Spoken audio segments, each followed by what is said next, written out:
I pledge allegiance to the flag of the United States of America and to the republic for which it stands, one nation, under God, indivisible, with liberty and justice for all. Thank you very much. You may be seated.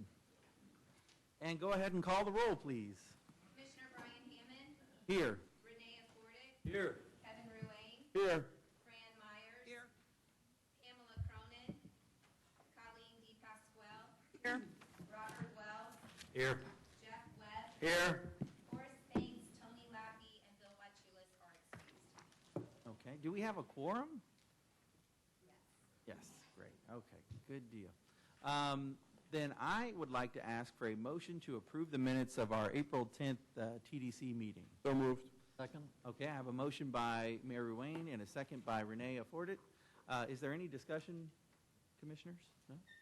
No discussion? Are there any objections? No objections. Motion carries unanimously. All right, we have reached the point in our agenda where we listen to the public to be heard. Is there anyone here who wishes to speak this morning? Yes, please. All right, please approach the podium. Good morning, everyone. My name is Beth Oliver. I'm the Director of Marketing for Offshore Sailing School, and we have some exciting news to share with you this morning. This week, we announced the opening of our 8th location, and it's in the very wonderful city of New York. But what's important about that is we're going to be showcasing the co-branded sails on our Colgate 26 sailboats with the beaches of Fort Myers, Sanibel. All summer long, we're going to be sailing both out of Jersey City and Pier 25 that we already have, but now we've added North Cove Marina in Battery Park City. So it's offshore sailing school at Brookfield Place. Brookfield Place is owned by Brookfield Properties. It's a huge retail, dining, and office center. Many corporations are based in that, and all of the high-income households around there look down onto the marina. So it's really going to be a large tourist draw, and we're excited to be able to bring more people down to this market from there. That is our #1 inquiry and sales lead market, New York and New Jersey, and also the guests that we host for our sailing courses at Pink Shell and South Seas. Many, many come from the New York and tri-state area up there. So we're really excited about that. We thank the VCB for their help in getting these beautiful sails that are going to distinguish us on the Hudson River up there. We open next Thursday, 1 week from today. Excellent. Thank you very much for coming in to speak. Does anyone else wish to be here? Go ahead.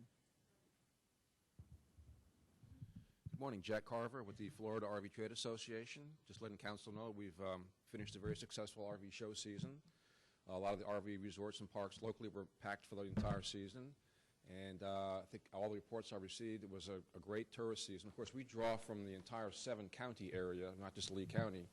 But we drew about 20,000 people to our 4 shows. It was very successful. A lot of sales made both on the RV side as well as the vendor side, which includes campground resorts, all kinds of suppliers, et cetera. So it was a great season.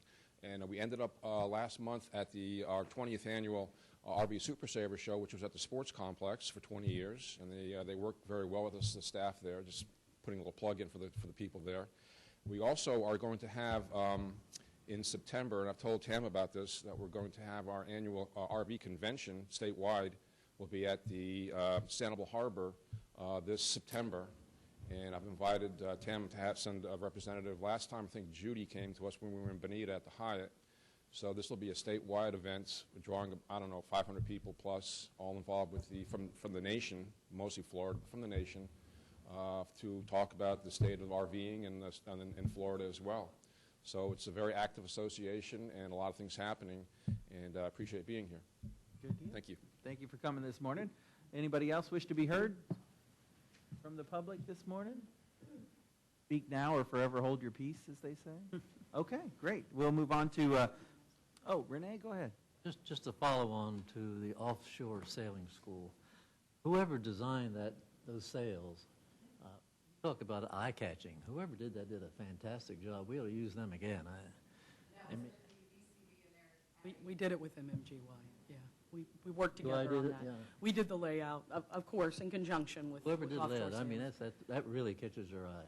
well done. We yeah. think they look really good, and, this isn't new. We've been using them for a while, as they celebrate their 50th anniversary. But we're really pleased to know that they're going to be in another location in one of our, in fact, in 2014, our #1 market, New York, so, absolutely. Very good. Thank you, Renee. All right, on to the municipalities to be heard. Is there anybody who wishes to be heard this morning? Let's go with Sanibel first, and then we'll do Fort Myers right after. Judy Zamummer, City Manager of Sanibel, and thank you for a wonderful workshop a few weeks ago. We appreciated the opportunity to be here and continue to make our case for funding and maintenance. The last several meetings, I've shared some reviews of Sanibel and the way we've been tracking that to work with our beaches and particularly the service that we provide. So I know from talking to and listening to your marketing people, their last presentation, they said one of the reasons they thought our area does so well is, that caught my eye or ear, was that they said that we live up to our hype and that when people come here, they find that the product matches the description. So we've been looking at the reviews of similar products and competitors, and I thought you all in the tourism industry would like this one. This one is a post from a family called Hampton Gang, and they're from Atlanta, Georgia, and their review on TripAdvisor is called Tybee Beach is for people who never visited Sanibel. Tybee Beach is for people who never visited Sanibel, is the way their blog reads. We have vacationed on Sanibel for the past few years, and we are spoiled by great beaches, great restaurants, friendly officials, and family-friendly attractions. Thought we'd give Tybee a visit. We spent 2 days of a planned 4-day trip. That was enough. We will never be back. Pets not allowed. $200 fine for having a pet on the beach. No bike paths. $200 fine for riding your bike on the sidewalk, even if you're trying to stay out of the path of drunks and cars speeding down their 4-lane highways down to the beach. Very unwelcome place. A list of 20 things you cannot do on the pier or beach posted every 50 feet. Restaurants are below average at best. The 3 we tried were awful. The beach feels and sounds like ground asphalt. Loud music in every parking lot. Not family friendly. Parking meters every 200 feet from one end of the island to the other. I've seen that about Sanibel as well. Smelly. Our first morning we woke up to the smell of paper mills. If all you can afford is Tybee, save your money until you can go to Sanibel. It was the review. So, in addition to looking at the reviews of our own product, anytime we see a mention or comparison to Sanibel, we're also trying to track that as a way to continue to improve our product. So again, thank you. Thank you. All right, and let's have the folks from Fort Myers. Good morning. Good morning.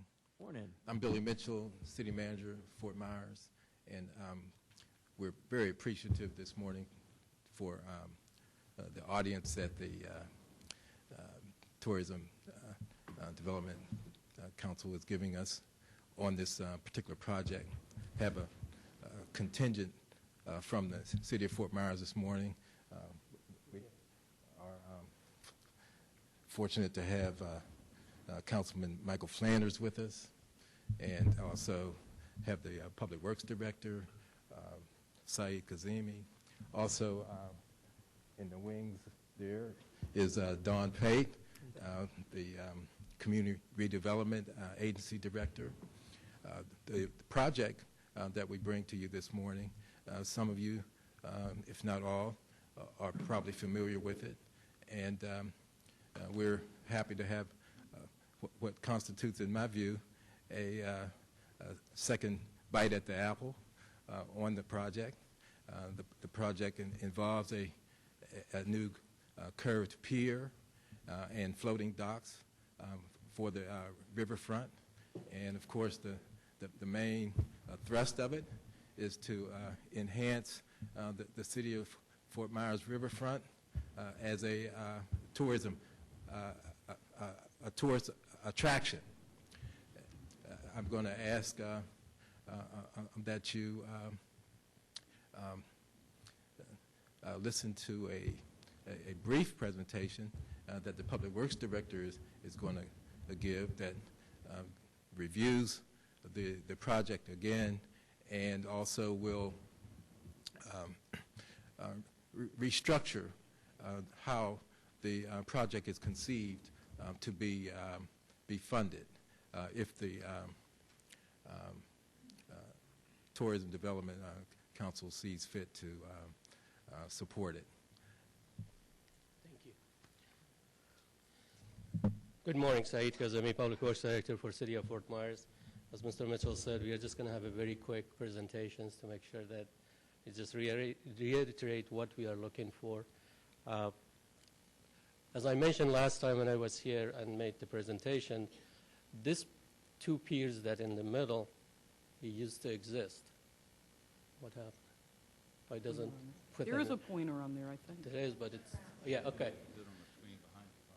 So there's two middle Point them piers. out on that On screen that if one. you could, Said. Oh, There you we go. Thank you. Thanks. So these two piers were existing. When during the construction of the retention pond, we took those two piers out. And that's what we are trying to restore with the one pier, that it's going to accommodate for whatever that those two piers were presenting. The dock constructions that it was before, it was a mix with the concrete and the wood deck. And it was a mixed use. It was for large vessel as well as the small boats, for the fishermen boats. And then we had the public access to it. It was just open to the public before. And we had the shoreline protections by the shadow effect of the vessels that it was there. The new pier that we are proposing is the curved pier, will just be the location of those two previous existing piers. And this will, as you can see, this will be the pier.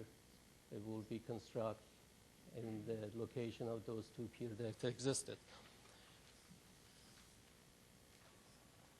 And the purpose of the use, it's going to be the mix, the construction of it is going to be concrete pile and the style, all the style wood deck pier, which is going to be providing the access for fishing, photography, wildlife observations. And the floating dock portion of it will be using for the mixed use of the large vessel as well as the small fishing boat. And what we are trying to do is we are trying to restore and enhance public access for the variety of vintage that it's going to be. We are trying to make sure that the tourists, when they are here and the public, they have access to the water. And as I said, we are trying to restore the shoreline protections by the shadow of those vessels in there. But the most importantly, I want to ask you to look at this, what the purpose of this is going to be. It is very important for the city as well as the tourists and the county. What we want to do is to become an integral part of the city of Fort Myers to enhance the tourism and display the riverfront heritage. We want to bring back what it was. And what we want to do is we want to designate a function as a focal point for the city and gathering place for the tourist and visitor. And this is going to be similar, I'm sure most of you are familiar with the Marlowe Square in Key West. And that's what we are trying to create in downtown, to bring the people, to bring the tourists in, and try to make sure to connect North Fort Myers to the city by the taxiway or any way that those people can do. And as I said, we are trying to restore the vantage point for the sunset event to include street performers, vendors, artists, to just be there, and the tourists can go around and enjoy what they are going to see. And the based operations for sightseeing vessel, water taxi, dinner cruise boats, we're trying to bring all those back to the city, and that's the one that the tourists use. And then the present and iconic light structures to visible to enter the city, whatever the land, whatever you are in the land or the sea, that you can see there is a focal point that you can bring. And then to provide an activity center providing fishing, paddlecraft, access to the river. The whole thing is to bring the riverfront to the water to make sure to connect to the other communities and to make sure that when somebody in North Fort Myers or the Cape Coral decides to come to Fort Myers by the boat, they have access, they have a place to park. And then to create a pier experience within the river district. And that's the whole purpose of this pier that we are trying to create. And this is going to be from the pier, sightseeing that we used to have, the pier available, people to go and look at the sightseeing. At this time, I'll pass it to Mr. Don Pate. Thank you, Saeed. Good morning, members of the Tourist Development Council. It's a pleasure to be here this morning. As Saeed said, this is an expansion of our riverfront plan, our downtown plan that we've been working on for quite a few years to expand the cultural and heritage tourism in downtown. Over the years, we've been supportive of things like the Sidney Byrne Davis Arts Center that brings a whole variety of cultural events into the city. The Arcade Theater and the recent expansion they went through with the Black Box Theater. We have 12 pieces of public art scattered throughout downtown. We have a historic district that's registered on the National Register. And so it does bring a lot of people in, tourism that wants to see the old historic downtown area. And we want to expand those opportunities over onto the waterfront. And the plan that we're proposing with this pier is to do just that, to create a gathering place on the river where people can come down at sunset and just have a fun place to go. We started this plan with the water basin project that brought the river back into its historic shoreline of Bay Street, and that's attracted a new hotel. We're in the schematic design phase for a 225-room Sheraton Convention Center hotel that'll connect directly into Harborside. And this pier is directly across the street from that. The pier is going to enhance the other activities that we're proposing along the water basin, which is additional restaurants and retail shops. The city marina is right to the right of this location. So we really see this as an expansion of the heritage and cultural tourism that is developing throughout the downtown area and activates that waterfront area. It gives people a place to go to watch the beautiful sunsets that we have across this river. Not unlike what happens down at Fort Myers Beach with people going out on the pier every night there, both for fishing and just sightseeing, bird watching, and this pier offers the same opportunities, along with increased access to the river through kayaking, canoeing, small boats that can launch at the base of it. So we ask for your support to get this project going. It is in the very next phase that is part of our overall riverfront master plan, and we think will have very positive benefits for the heritage and cultural tourism that we're enjoying. Thank you very much. Good morning, everyone. To the chairman and to the council, thank you for letting me have a brief second. Mike Flanders, one of the council members for the city of Fort Myers, and actually I see over the downtown district, which is in my district. I just wanted to briefly say, since 2010, when the city completed about $60 million worth of streetscape and infrastructure improvements, downtown truly has become a destination. We're going into the 4th or 5th year since the ribbon cutting of the streetscape and the streets, and every year it gets bigger and better with people and tourists visiting downtown. In fact, I've had my private office in downtown for 31 years, and then the last 2 years I've seen the first ever tour buses from 3 different counties will show up, unload a complete bus full of tourists, and give them a few hours downtown to eat for lunch or dinner and stroll around downtown. That was always our goal, and lo and behold, we now have it. If you enjoy the weekends downtown, you'll see the amount of people that come, and you'll see how many people are first-time visitors on each weekend and each day.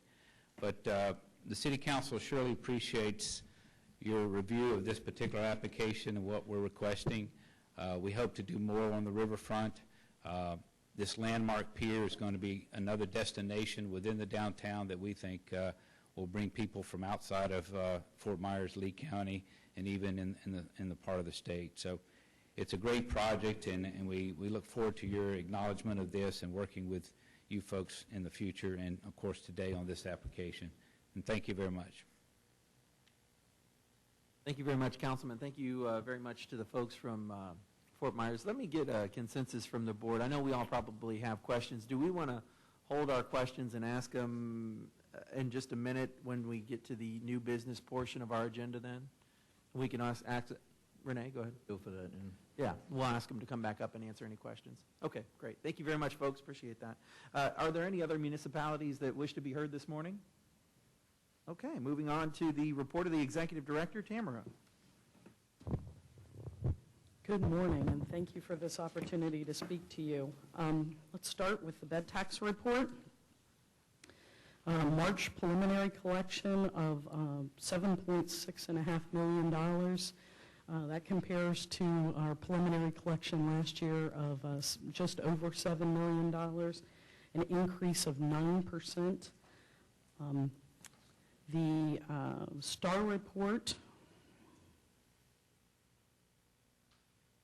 you will see that occupancy was up slightly for the month of March, not surprising, coming in right at 90%. ADR up 11.9%, RevPAR up 12.7% with a room revenue increase of 13.9%. A slight increase in available rooms and a 1.7% increase in rooms sold.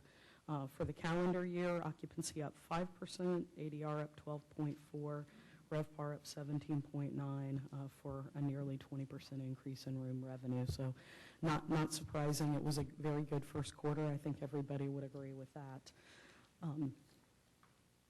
Airport traffic, employments, March of 2015, almost 1.2 million, comparing to 1.1 million last year, a 3% increase in employments as well. So not just... Best month ever, right? Yeah, the best month in the history of the airport, that's correct. Congratulations. Yeah, absolutely.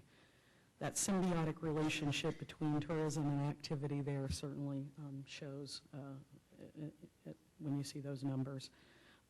At this time, I'd like to ask Marsha Wood to come up and give us the first quarter data report.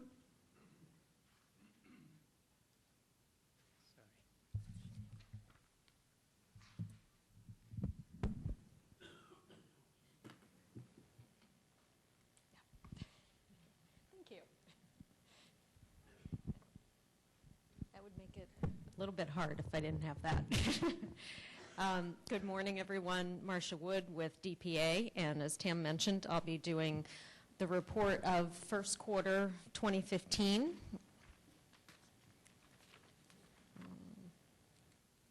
Oops. Maybe. There we go. Oh, okay. I don't think so.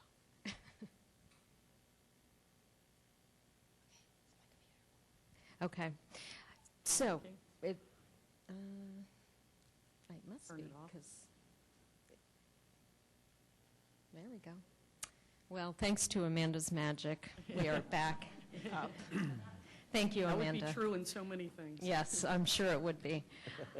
Okay, so just to run through the numbers, we just have the one quarter that we're looking at in this presentation.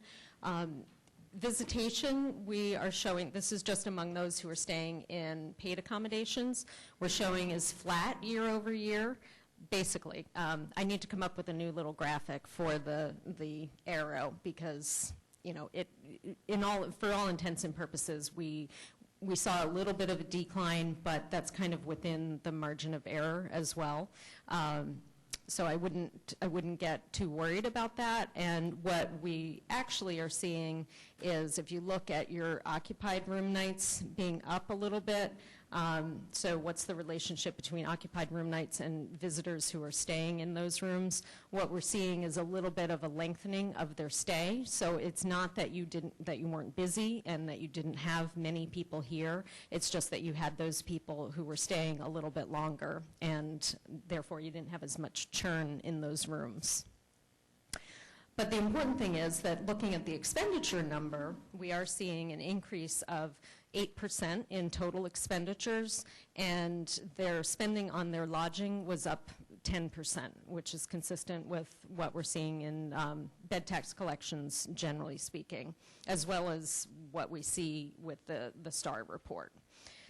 Available room nights, again, we're kind of flat year over year, which is a good thing. You know, if you remember several years ago, there were a lot of increases in available room nights. That has definitely stabilized, as we'll see, and actually been going down ever so slightly. So we'll see that in a few slides. And occupied room nights up just a little bit. Average occupancy rate up 4%, which may not seem like a lot, but when you're at, a starting point last year of 86.4%, and now you go up to 89, almost 90%, it's hard to grow too much beyond that. I mean, basically what we're saying is that, 9 out of 10 available room nights were occupied during that period. So that's, kudos. That's really a great metric, and it's going to be hard next year to see a lot of growth in that. ADR, we're showing an increase of 6%. So those two metrics combined, the average occupancy rate and the ADR, give a very nice bump of 10.7 in revenue per available room. Looking at our visitation trends, if you focus on the tan bars, those are the visitors who are staying in paid accommodations. That is quite a nice trend line going up over the past 5 years. I mean, there was 2011 to 2012 was relatively flat, then a pretty big bump in 2013, another sizable bump in 2014, and then flattening between 2014 and 2015. So overall, moving in the right direction, 16% increase over the 5-year period. Got a quick question about Yes. visitation. Mm-hmm. Visitation, in other words, is the number of guests in a room. Is that how you determine that, or how do you determine the Visitation, we calculate looking at occupied room nights, the number, the average party size in a room, and then their length of stay. So, any one of those 3 components will have an impact on the visitation estimate. So if you've got more occupied room nights, and it's just how the equation plays out. I know you mentioned it was down. I think I agree with you. It shouldn't be alarming because I think a lot of hotels don't necessarily know the number of people in the rooms all the time. Right. And so I think that's almost kind of a moot Right. point in some cases. So I really wouldn't worry about that. Right. So I agree with you. And what we were seeing based on the data provided in, or the responses provided in the visitor profile survey, as well as what we collect from property managers, is that there really wasn't a change in the number of people staying in a room or in their travel party. So that if you had an increase, then you would see an increase. It would have a positive impact on your visitation. But if that doesn't change and your length of stay increases, then you're not necessarily going to see visitation going up. So, or if length of stay decreased, then you might see visitation going up because you've got more people coming in and out of those rooms. So, but that's not necessarily a goal, No. Like I said, I just know people love sneaking in the third and fourth person. Yes. So it's just hard to track that. So I agree with you. I Yes. think that number is not a big thing that we need to worry about. Right. And, I hesitated before I hit send when I sent Tamara the report. I told her there'd be a discussion. Right. So, and I was prepared for that. Actually, quick question from Mr. Wells. Go ahead. Yes. Sure. So if you look at the DPA report and the STAR report, average daily rate, occupancy, they're all very, very close. And then you have this visitation. So when this survey goes out, I know you just stated it one more time. When the survey goes out, how do we calculate visitation? Because it now is not seeming to be in sync with occupancy or average daily rate. Well, it doesn't take into account average daily rate. Right, I per se. understand. So we're looking at occupied room nights, and we're looking at average party size and length of stay. So if we had seen a much larger boost in occupied room nights, then we would have seen an increase in visitation. You have to play with those 3 different figures. So you have to increase occupied room nights and increase the average party size, the number of people who are staying in those rooms, or decrease the length of stay that those people are, how long they're staying in the rooms. Because it's all about, you have a certain capacity and how many people stay in those rooms and how long are they staying. So if they stayed a shorter amount of time, then you would come to the conclusion that you're getting more people in and out of those rooms, if that makes, hopefully makes Just sense. to add a little tiny bit, I think, understand this, people were staying longer in the winter, and I think it has so much to do with what happened last winter. That polar vortex changed people's plans. They said, instead of coming for a long weekend, we're coming for a week. Instead of coming for a week, we're coming for 2 weeks. Instead of coming for 2 weeks, we're coming for a month. Where we see the big increase in length of stay is in the vacation rentals. And, Yes. and in all honesty, I know this is hard to context, but it's a good thing for our community. That's less pressure on our community at the height of season. So we would rather have a guest who has more resources and can stay longer and perhaps spend more while they're in destination, putting less pressure on the destination than more people, more cars, more pressure on our natural resources. So quite frankly, it's a strategy. I mean, you know, part of our effort on the marketing side is we're really targeting the right income levels and you know, the right buying power so that we do have a little bit less churn and have a higher spend. And the spending numbers certainly support that. I don't know if you could go back, Marcia, but look at that increase in spending. Right. 10% increase on lodging, but overall, almost an 8% increase in spending. Right. And so all the benefits are coming to the community without the benefit, without the pressure of additional bodies. I think that's, I know it sounds strange, but it's actually good news, Rob. Yeah. So, sorry, I didn't mean to. Renee, did you want to add on? Well, I'm a simple person. I think the simple solution to this is just delete visitation from your graph. Well, and we've got average occupancy, we've got ADR, we've got RevPAR, we've got available room nights. Who needs it? right. Laura likes to put it in the paper, right? How many people come here? Right. And, you know, I think from a tracking standpoint, I mean, clearly the expenditure numbers are, you know, at the end of the day, that's what's important. Are people coming? Are they infusing more into the economy?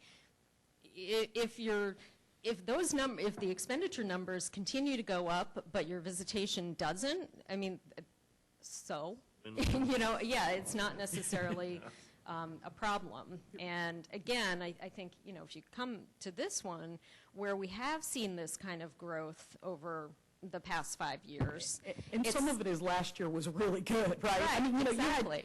you had 40,000 extra people in last year. Right, And, so it's hard to grow from and remember, from there. point two, I mean, you know, this is an estimate. Yes. Understand that it is an estimate based on all the variables that the hoteliers provide and the data that Marcia gets. So I think I wouldn't get too hung up on it. Right. I Could guess be that's within the my, that's margin just of my, error. yeah, absolutely.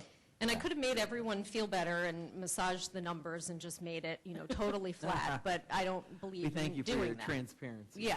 Model, So, we use the model. right. You know. So, you know, I understand that there's, We had this conversation, as you can guess. 'cause Right. I knew the reaction, you know, we all felt it, right? It felt like more pressure on the community this year. But if they stay longer, that's more pressure. Right. It's the same difference. But it's great for you because you don't have the turnover and all, you know, all the staffing that's required in that churn. So Right. it's actually a good thing. and so similarly, looking at the 5-year trend on our expenditures, that is the same type of pattern where from 2011, we're going up significantly, up 12% in the people who are staying in paid accommodations. Their spending has gone up 12% over 5 years. And even in terms of the total expenditures, we're still seeing an increase over the 5-year period of nearly 7%. So very strong performance there for your highest performing season. Paid accommodations, visitor origin. This is another aspect that what we're seeing is, and we saw this throughout 2014 as well, where you're bringing a higher proportion of people from outside of the U.S. in terms of your paid accommodations guests. Clearly versus 2014, It's a little bit more similar to 2012 and 2013. And those visitors specifically for this period, which is not atypical, we're seeing most of those international visitors are coming from Canada because it's, horribly cold there. So why would you want to stay there? In terms of the domestic visitation, visitor origin, those people are primarily coming from the Midwest, again, because, it's cold there, nice place to come in the wintertime. But in particular, we are seeing that number was pretty strong this past winter at 60%. And then you get, a quarter coming from the Northeast, and the South only about 14%, which again, that pattern is consistent with what we usually see. And in terms of the markets, the specific markets, Minneapolis coming in at the top with Boston, Chicago coming in behind. And Minneapolis tends to be the DMA that we pull the highest proportion from during this winter season as well.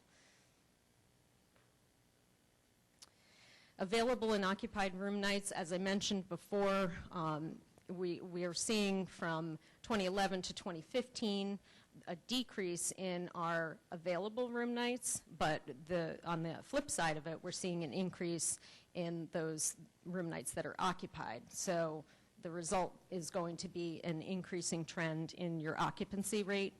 That's pretty phenomenal. In 2011, you were at 78%, and now you're at 90% for occupancy. I think that's pretty amazing. and the fact that it's going to be tough to go any higher than that. Exactly. You guys who are in the Realistically. business can explain to the others that, beyond 90%, it gets tough to make that number. Right. And, the thing is, you've been consistently growing that each year. So, yeah, if you, come in over 90% next year, that's pretty I think good. the top area in the state was 90.1. Mm-hmm. So just to put it in context. From the STAR report. From the STAR report, Yep. right. And this is very consistent with the STAR report. I think it was right about 89, 90%. Almost identical. And this just gives you the detail by property category. We saw increases in occupancy rate for each of the three categories that we track. Average daily rate, similar to what we're seeing with occupancy rate, has gone up substantially over the 5-year period, starting at 140 in 2011 and now up to 176 in 2015. So that's a huge jump over the 5-year period. And again, like we saw with occupancy rate, it's been a fairly steady increase over that period. And we're seeing those trends hold in each of the property categories. RevPAR, because it's factored by occupancy rate and ADR, you're going to see that kind of a jump too. But you really saw a big increase from 2013 to 2014 to 2015. Those are pretty big steps there. And by category, same increases. Visitor satisfaction, I know we've talked about this the past few times that I've been presenting. We are seeing a little bit of a decline in our satisfaction ratings, but I have been doing some digging into this. There's a couple factors at play here, and where we're seeing what we're seeing is a decline in the very satisfied rating and an increase in the satisfied rating. So statistically speaking, a 95% to 90% very satisfied plus satisfied is not, it's not a significant decline. So you're kind of shifting people's responses from very satisfied into the satisfied category. Still not exactly desirable, but what we're seeing is a couple things. One, international visitors is where we're seeing a decline in their very satisfied ratings. And further digging deeper into that, it's a combination of international visitors and first-time visitors. So we're seeing a decline, a slight decline in that very satisfied rating among people who are first-time visitors. And the fact that this quarter in particular, we saw an increase in among international visitors, we had a higher proportion who are first-timers. So those two things together, the fact that first-timers are tending to give lower satisfaction, and we're seeing a higher proportion of them among your international visitors kind of work together to create a situation where, you're seeing this decline. So, Mr. Wells has a question. sure. In addition to where they're from, whether they're first time or not, then do you go deeper and ask specifically what it is about it? Or do you just assume that a satisfied is pretty good, so it's hard to get much deeper? We don't have, if you think about the visitor profile questionnaire and the fact that we're doing this intercept survey, there's, we have to kind of keep it contained. And so the other question that we do ask is we have a battery of we ask them what did you dislike, which of these features did you dislike while you were here? And so have you seen increases in certain specific things there that would maybe lead to the answers as to what's going on there? Traffic is an area that increased. That's really the only thing that we saw an increase in terms of their dissatisfaction.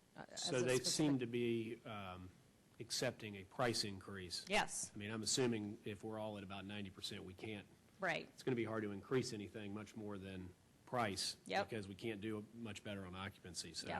Just wanted to see how they're handling that, I guess. Yeah, we're not seeing a resistance in terms of their, that we do have a question in the full report about whether they thought it was more expensive, about the same, or less expensive than they had expected. And we're not seeing any, that's not specific just to lodging, but just in general, their experience here. And we're not seeing a difference on that aspect in terms of their responses. So it does not appear that there's a resistance to the rates or what they're spending while they're here. Okay. Mr. Webb, real quick. I don't think that there's a resistance to rates, but I know when you raise your rates, people are not going to be as satisfied. Exactly. And as our products continue to get older and more worn, right, they're going to be a little more pickier, and so that's going to happen. I know when I look at all the major hotel satisfaction ratings, we see that the price for value of room has gone down a little bit, and it's because you're charging a lot more. And it's because your properties are getting a little older, and so it's, it's going to happen. Well, and I think that's not a bad problem. I think that's an excellent point, and the fact that we're tending to see it more among, we're tending to see this lowering in satisfaction among first-time visitors.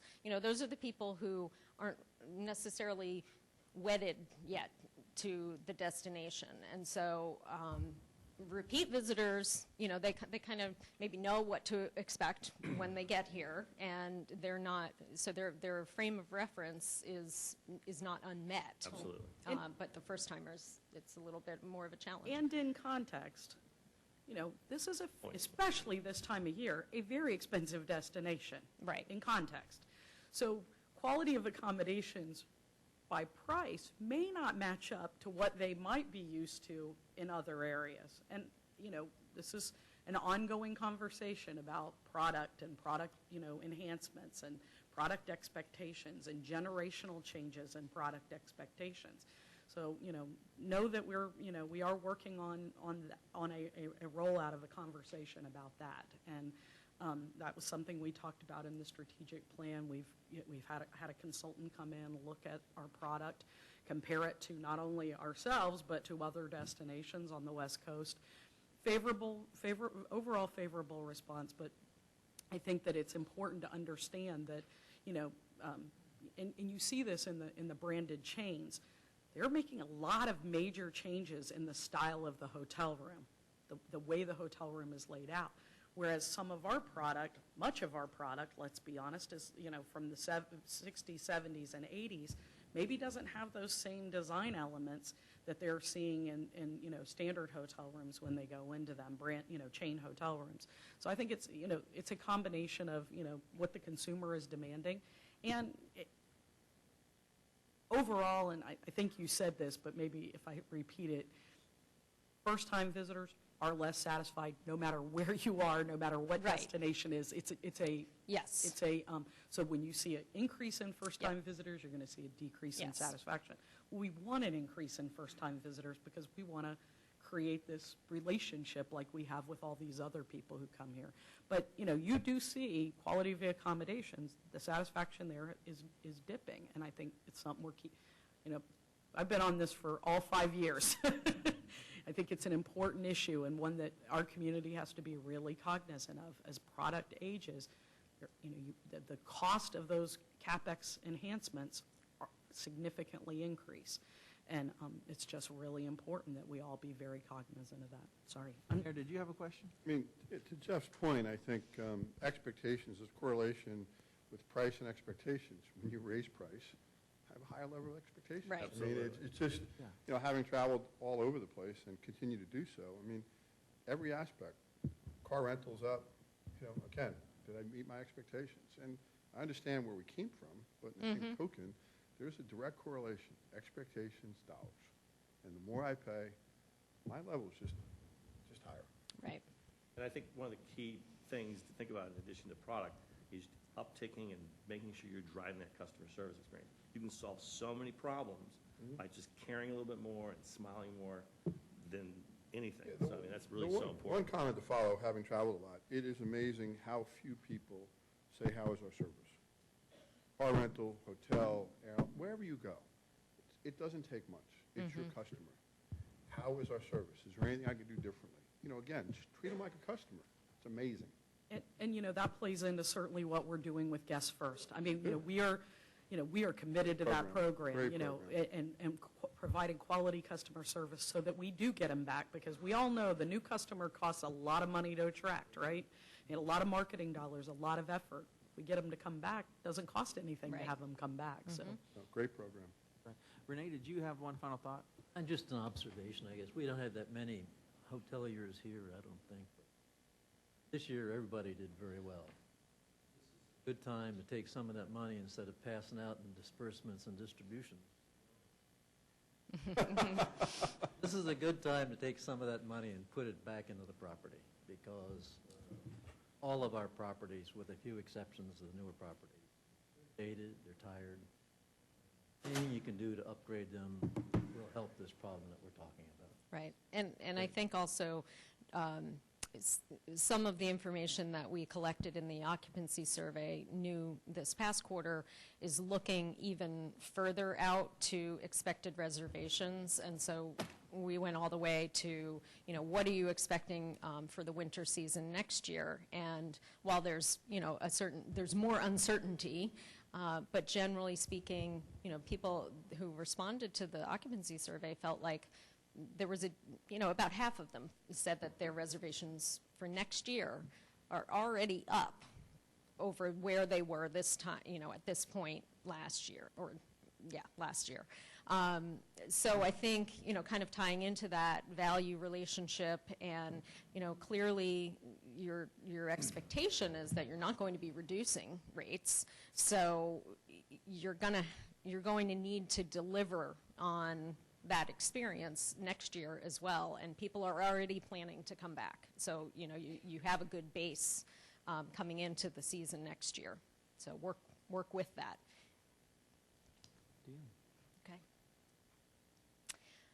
And to the point of the occupancy barometer, this is just looking out for the next 3 months, so April, May, and June. We are seeing 60% who say that their level of reservations for that period is up over the prior year. So that's very strong. It's higher than what we saw last year, clearly higher than what we had seen in the prior years. And 89% say that they're either up or the same as this period last year. And that's all I have today. Any other questions? Any questions? No? Thank you, everyone, for Thank you very much. great questions. Good report. Good questions. Okay, and does that conclude the executive director report? it does. All right, so we are on to new business, and Tam, this is where we're going to formalize our fiscal year 2015-16 beach and shoreline funding. Can you just give us an introduction of what we're deciding today? So you had a workshop, was it April 30th? Do I have the date right? I think this is the first time I've missed a workshop in 15 years, so it was, but I hear it went really, really well, so and from now on, I'm going to miss out. I'm kidding, of course. I'm going to, actually, I think it probably would be best if Nancy ran through it since she was the one that was present. But I think you reviewed every single project. You had one project, which we saw a presentation on this morning, that you need to make to finalize your decision on your recommendation for the funding for the City of Fort Myers project. Otherwise, it looks like you have allocated funds to projects based on your conversation there. I know we have a number of legislative findings that we will Yes, we need have to 9. read into the record. Mr. Wells, go ahead. You have a question real quick before we begin? I have a question, too, on the Fort Myers Beach, the maintenance portion of that. I didn't think that we came to any decisions on that during the last meeting. We did. Yeah, I believe we did. Basically, what we did was we gave them what we gave them last year with the understanding that they've had a lot of turnover in staff, a lot of turnover in council, and they're going to spend the money they have. But that's the conclusion. We didn't make the recommendation, put the number up there. Thank you. We did not increase them from last year. Same. And, you know, I mean, certainly would like to encourage any of those folks to do whatever they can with the money they have to clean up those beach accesses to a point even better than they are right now. Listen, it's the jewel we have, and we just encourage them to invest the money. Yeah, that's right. Okay. So Any we- other questions, Mr. Wells? No? Okay, No, go ahead, thank Nancy. you. So the review sheet is up. Before you formalize those recommendations for next fiscal year, we do ask that you discuss the City of Fort Myers project. I've highlighted it there in case you want to provide an allocation, and then we will read through the legislative findings. Excellent. Mayor. Just a question. I mean, I understand the project, whatever, but I know it was a second bite at the apple, but was there any process to give the project back to the CAC to have them weigh in on it or anything? I mean, I know time is, you know. We did not send it back to the CAC because honestly, Andrea's opinion did not change in any way. I mean, you know, the revised proposal didn't change her opinion. So I didn't feel like it was really necessary based on that information. Now, I understand what you're saying. I know like the technique of it may have changed a bit, but they looked at that. I'm fine with that. I component. just want clarity, Yeah. that's all. We did not. Mr. Wells? I had some questions for the city officials and also wanted to see if, could we get the diagram or the overhead from Hans Wilson back up on that pier and how it relates to the other piers right in that area? Okay, so if you look at this diagram and you see to the left, that is the existing fishing pier with a floating dock structure that currently exists. Is that correct? That's correct. Okay, and in your moving forward, do you intend to take that out at some point? That is correct. So your intention is to build the curved pier and then at some point to remove all of that other structure? That is correct. And do you have the funding in place for another fishing pier portion of that curved pier currently? This one here? Right, so I'm assuming that curved pier is going to go out to some form of a fishing structure, or I know you're going to have a lighthouse kind of structure at the end. It will have a pavilions and it has a lighthouse, and we decided the city will take care of the lighthouse portion of it because it wasn't be eligible for funding. And you have that funding in place to do it in a seamless manner along with the floating dock that's going out to it. We will accommodate for that funding. Thank you. Yeah, I guess what I'm saying is you're looking for money to fund, legislatively they found that you could not fund a fishing pier, is that correct? Well, the curved pier, correct. So what are we funding? Let's ask Andrea. I assume, and Said, please clarify, the floating docks that are on the right side, right? Can you show them? Whoops. Fix that. Floating docks on both sides. I see. So the actual curved pier portion is something that we're not funding, and the pier itself is all the way out, and then there's floating docks that are coming off that pier to make access to that fishing pier. That's correct. Thank you. What's the timeline of your project and construction? Because obviously, some things have to be done first. Well, we are going to finish the design, and we have the permitted hands from the DEP, but we don't have the core permit yet. But we are in the process. This application is submitted, but we need to finish the design and get a construction documents, and then start the construction. Obviously, anticipating the Corps' permit, what type of time frame from when they give you a permit to completion? Probably less than a year. Less than a year? Yeah. Okay. I have a question real quick. Does any other board member have a question? It may be the same question, it was on cost. That's exactly right. I actually like the project. I think it's going to be a great addition to downtown Fort Myers and enhance the waterfront uses of downtown Fort Myers, which is actually a really good goal. Question, so if we can fund the floating docks, though, do you have funding in place, does the city have funding in place to actually fund the curved pier project? Not at this point, no. Okay. So, I mean, we could conceivably commit $800,000 to you guys for the floating docks, but you don't have the money to build the curved pier that they would attach to? What we're planning to do is, if we don't have funding for the pier, we will build the floating dock and then come back and add the pier Later. with the funding. That sounds totally different than what's up there in front of us right now, though. I would be a lot more comfortable knowing that you have the funding in place for the pier, and then you come to us in a cycle where you ask for the floating docks, and we can look at the whole project and put it together. Well, what we decided to do is to phase these projects. We'll just get this to phase one, get this design complete, and start the constructions, then come back and finish the floating dock, if that's what is going to be funded, then add the piers to it. I guess a follow-up, most of the projects, capital projects come in as a design, as a layout. What's that cost?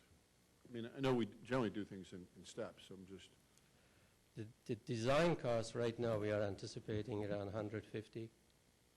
And Because then, right now, all we have, unless we go above and beyond, is $276,000. On top of, the 800 is a request, but what is left over that we haven't allocated per this fund balance is $276,000.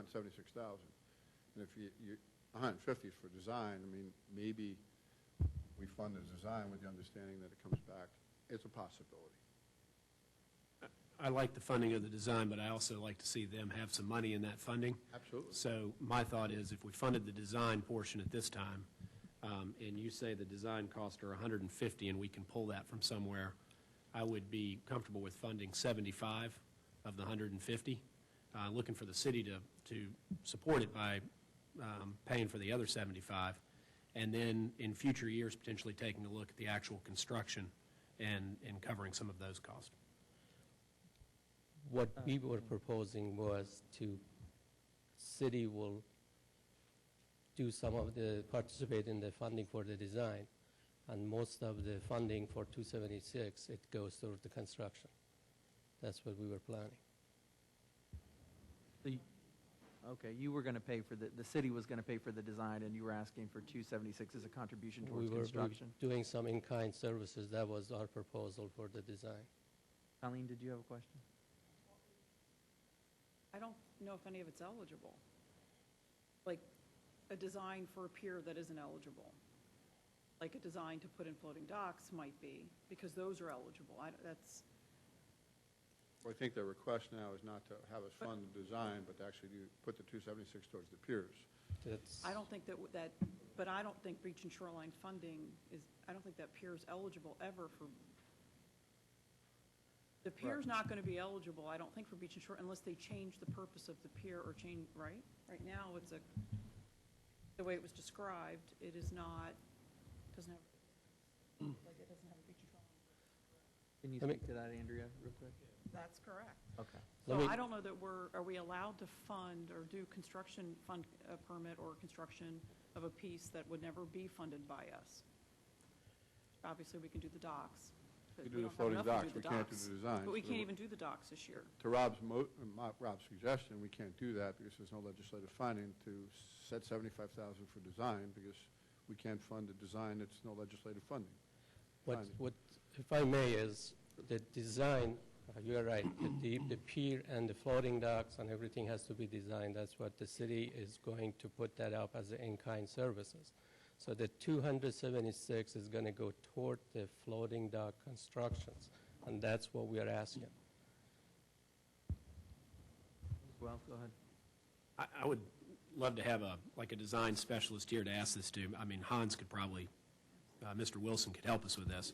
But it seems odd that you would get funding and construct floating docks with the anticipation that you're going to come between those floating docks and build a pier later. It doesn't seem like that makes any sense. It seems like what you really need to do is build the pier and then put a proposal together to us to have us fund the floating docks that you're going to put on the outside of that pier once it's constructed in a future phase. And so the expertise I'd be looking for from Mr. Wilson would be, how much more would it cost to have a two-phase process going there compared to potentially doing it in one phase this year? But it doesn't seem logical that you're going to put floating docks in at that angle without some sort of structure to attach them to. That's exactly right. That's kind of conversations happen. But it's going to be hard constructions, but it's doable. I asked that questions from Hans, and Hans says, yes, it's the perfect way is to build a pier and come back, but if we can do in phases, we are willing to go and build the floating dock and then add the pier next to it. That question was asked. Go ahead, Mayor. Question, the proposed curved pier, what is the estimate of that cost? Forget about the floating docks. Altogether was 3.6, but 2.7 million. So to Rob's point, I mean, you got to spend 2.7 before there's 800 available. I mean, and I think what Rob was saying, and I kind of agree, the same logic is how do you build a second part or the floating docks without having the pier? One premature, and the design of that, I don't know. What I'm trying to tell you is the perfect world is, yes, build those at the same time, but because of the not funding available to build the pier, we are willing to go ahead and constructionally, it's doable to do the floating dock and have the vessels and the boats to come to us, then build a pier at the later time when the funding becomes available. Thank you. Let's do Colleen real quick and then Jeff. So if we do offer the 276 we have left, still 600,000 or 550,000 still missing, where will that come from? Can you do it without us or beach and shoreline funding? Well, we are going to come back and ask for more funding, right? And the So city will we're- provide some in-kind and some funding, but we are planning to come back and ask for more funding to finish the project. Right. So basically, we would be setting aside the 276 this year as towards the overall $800,000 cost. Right. Next year, you'd come back to us with a request, probably with some more definitive plans on what the curved pier would look like, the city's funding for that curved pier, and then maybe the possibility that it could all be constructed at the same time, if we could come up with more of a...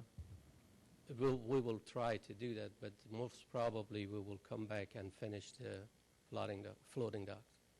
And then pier also, but the pier is, we have to look in the cost.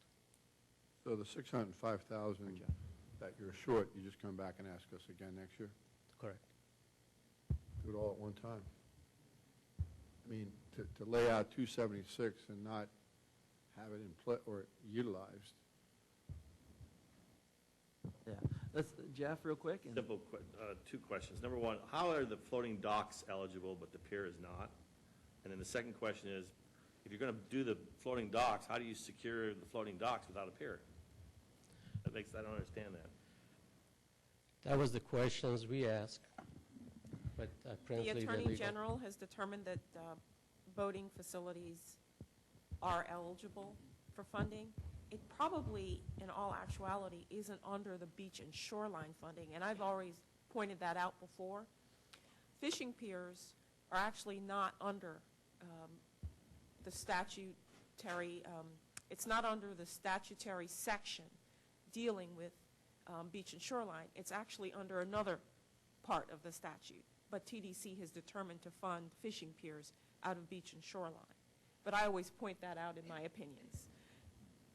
It's same with boating docks. It's technically not under beach and shoreline. It's under another section that comes with fishing piers, but TDC has determined to fund them out of beach and shoreline by legislative finding. Beautifully confusing.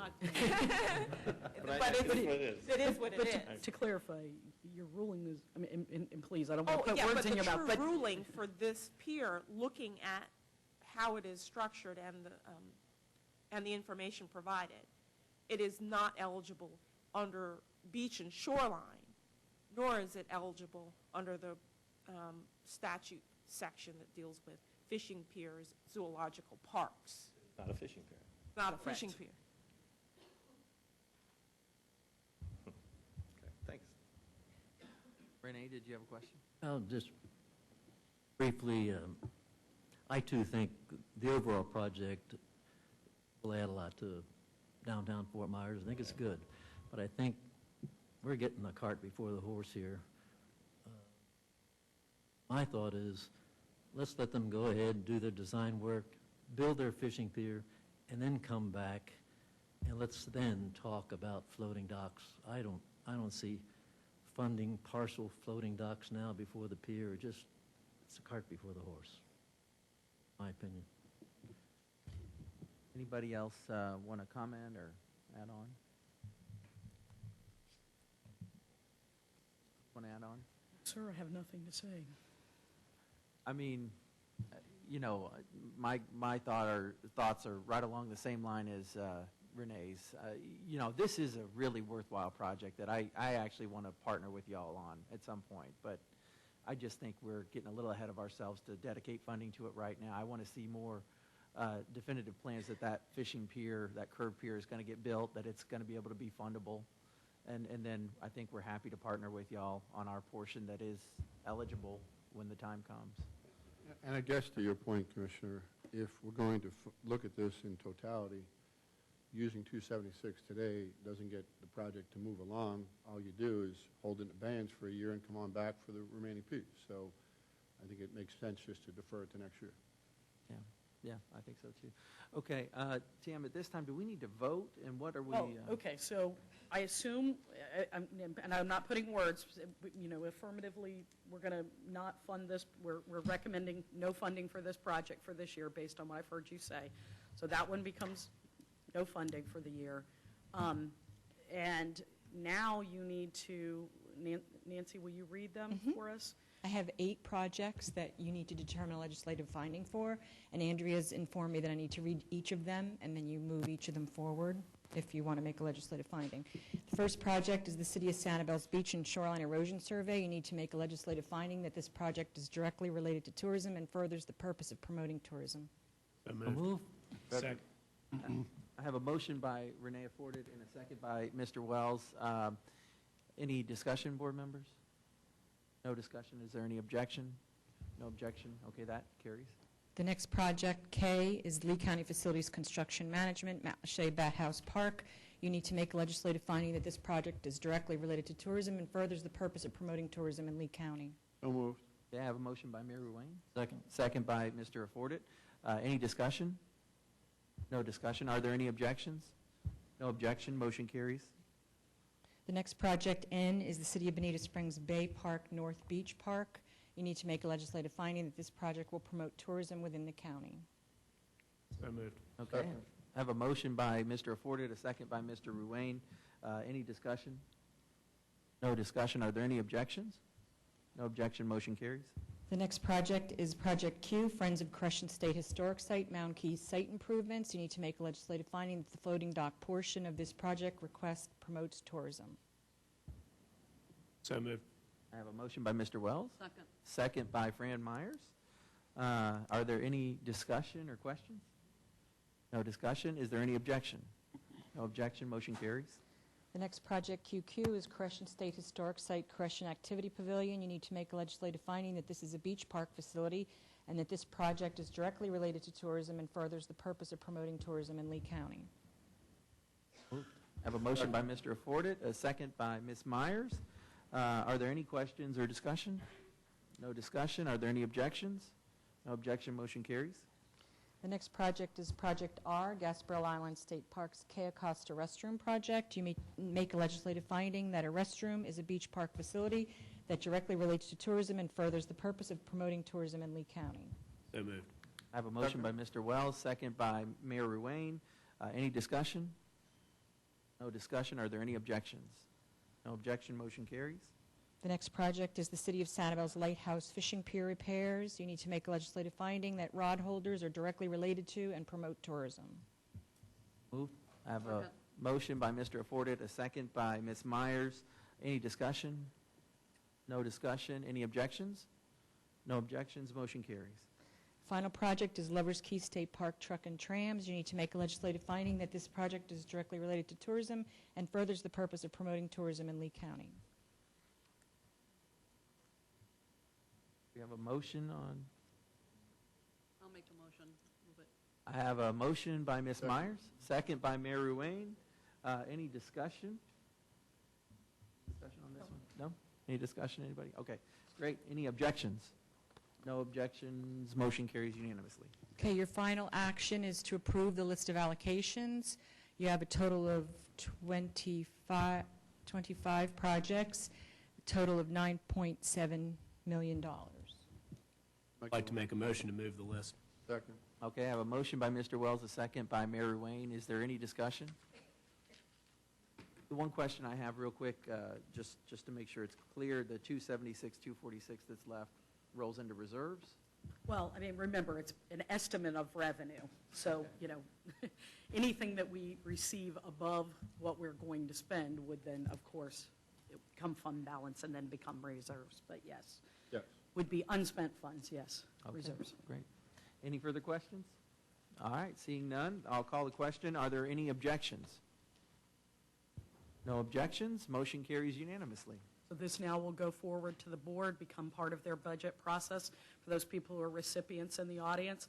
Once the board approves the budget, then we will send out the interlocal agreements on each project. But that doesn't happen until October, so, or the end, very, very end of September. So just so you know what's going on there.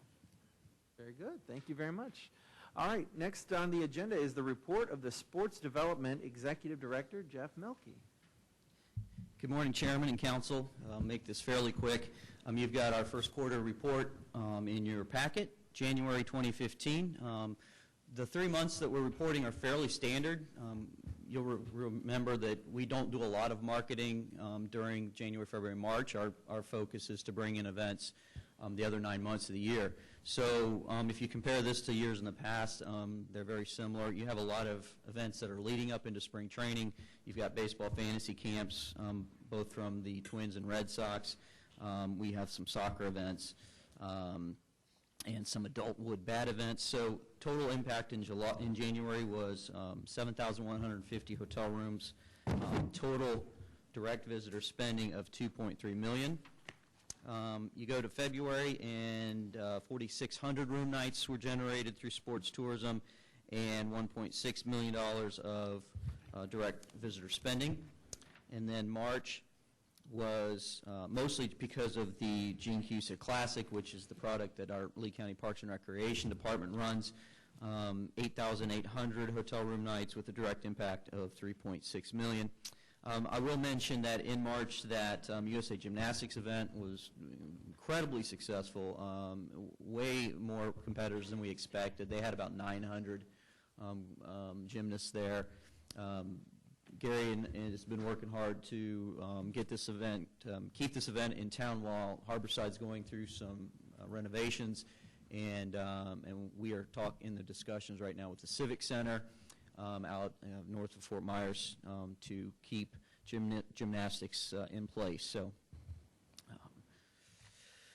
then you go to the last page, and you've got our first 3 months of the calendar year, totaling 20,000 hotel room nights and $7.5 million of direct visitor spending, and that was through 23 events. That's my report. If you have any questions. Nice job. Any questions? Thank you. Thanks, Jeff. Good season. All right, next is for council information. Tamara? Yesterday, I was asked to, I was asked a long time ago to speak to the Martin County Tourist Development Council. It was a good experience to go over and see how another TDC meeting is run, to see the participation from the community and to see the engagement of the board. And my response to that is to say thank you to you for your support and your commitment to the tourism industry here in this community. It makes an enormous difference on our success. Having your support, having the support of our hoteliers, the folks in the audience that come to these meetings, being engaged with the Visitor and Convention Bureau and with the TDC makes a big, big difference. So my thought for the day is just a heartfelt thank you for your engagement. All right, so that concludes the for council information. TDC member items, Mr. Wells? Just along those same lines, obviously, we have a large group of hoteliers who don't attend these meetings. So if you have friends that want to affect policy in Lee County, I know Jeff will talk about a great opportunity for him as well, but to show up to these meetings once a month or so, or maybe if they can't make every month here and there, I think would be beneficial to us all, and we can take their feedback that they might have to, as we make these decisions moving forward. So if you have friends, encourage them to come out to this meeting. Thank you. Thank you very much, Mr. Wells. Ms. Deepak Squall, no? Andrea, do you have anything you'd like to add? No? Okay. Tamara? How about Fran? Well, you have your airport news and notes in front of you, but we do have a couple of the executives here today from the airport. So, Ben, I don't know if you want to say anything. I'd be happy to give my time for you to say anything, and maybe especially about the inaugural flight to San Juan. Maybe you want to fill the board in a little bit. It was terrific. Right here. Sure. Tell us about the cupcakes they had. Yeah. They were good. I think I had several. For the record, Ben Siegel, Airport Administration. It's a pleasure to be here. It's something that I try to get to as many meetings as I can, and was fortunate enough to be able to make it today. We did have a great inaugural reception. Commissioner Chairman Hammond joined us there. It was a good turnout, excellent cupcakes. And we also got very good news. If you hadn't read about it in the paper, Sun Country, who is doing that San Juan flight that was just scheduled to do it for a period of time, at the inaugural announced that they'll be doing this flight Thursday and Sunday to San Juan all year long, which was great news for us. We were very excited about that. And then in addition to that, they also announced that they're going to be starting Cancun service out of Fort Myers. So that was a nice surprise for us as well. Just so you know, airport's doing great. We're on pace for not just record months here. We're going to have a record year, and I think it's bodes well for everybody. And I think everybody's hard work goes into making that happen. We are right now just real quickly in the middle of our budget process, and we start a little earlier than the county does because we have other business partners we got to deal with, and it's going well, and look forward to continuing our marketing efforts and getting some new flights into here that that the community would like to see long term. So, and I'd be happy to answer any questions if anybody has any. So, Thank you. Yeah, thanks. Questions? Thanks, Ben. All right, and Fran, does that conclude your remarks? Great. Mr. Affordit? All right, how about Mr. Webb? On Thursday, May 28th, your Lee County Hotel Association is going to be having its annual or monthly luncheon at the Westin in Cape Coral, and our speaker is the very famous and important chairperson of the Lee County Board of County Commissioners, and our chairman of the TDC, Brian Hammond. So please come out and go talk about the TDC, he's going to talk about the county, he's going to talk about all kinds of great stuff, so you don't want to miss that presentation. So go to the website, LeeCountyHotelAssociation.com, and get your ticket today. Sales are through the roof now. Absolutely, absolutely. Thank you, Jeff. All right, Mayor? Any? Tough to follow, but nothing, thanks. Thank you, guys. All right, if there's nothing further, then, meeting adjourned. Thank you. Until I get to you. So here's a fun part. Especially you. Here's a fun part. It's extreme. Yes, it is.